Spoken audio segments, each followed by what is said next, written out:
Merci, monsieur le rapporteur. Je voudrais avant tout remercier et féliciter la Commission pour la présentation de son rapport, mais toutefois rappeler que tellement pléthoriques que sont les recommandations, ceci dilue un peu leur pertinence.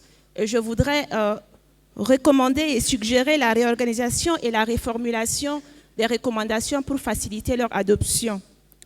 Monsieur le rapporteur, en ce qui concerne les points de vue qui ont été évoqués sur la question linguistique, je voudrais joindre ma voix à celle des autres pour faire un plaidoyer pour que nous puissions ajouter une troisième langue, qui est donc l'anglais.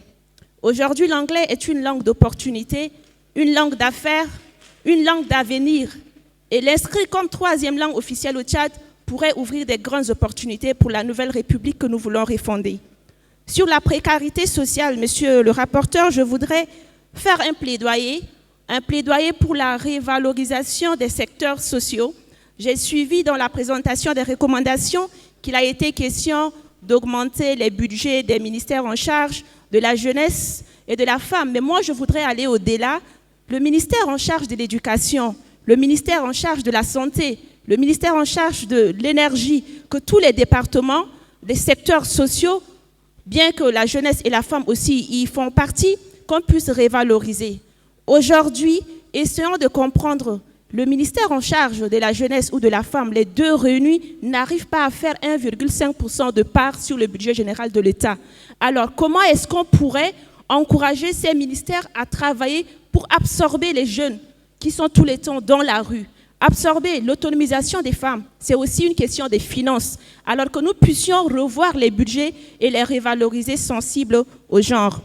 En ce qui concerne la femme rurale, je voudrais aussi soutenir les interventions en leur faveur avec une recommandation très spécifique qui concerne à la création des fonds nationaux d'appui aux initiatives féminines qui seront octroyés aux femmes sous forme de subventions et non de crédits. J'encourage aussi la mise en place d'un ministère en charge de microfinance. Aujourd'hui, ce département en charge de la formation professionnelle a une direction qui s'occupe de ce volet, mais on ne le sent pas trop, ça serait important de mettre un département en ce qui le concerne. Je voudrais finir en disant ceci. À l'époque, quand je suivais la conférence nationale souveraine, le feu Abderrahmane Dadi m'a beaucoup marqué, du point de vue de sa pertinence, de sa politesse, mais aussi la sagesse dans ses interventions. Ça nous interpelle en tant que jeunes, et je fais partie de ces jeunes qui pensent que si jeunesse savait et si VS pouvait, que cela puisse nous porter réflexion à aussi honorer nos aînés.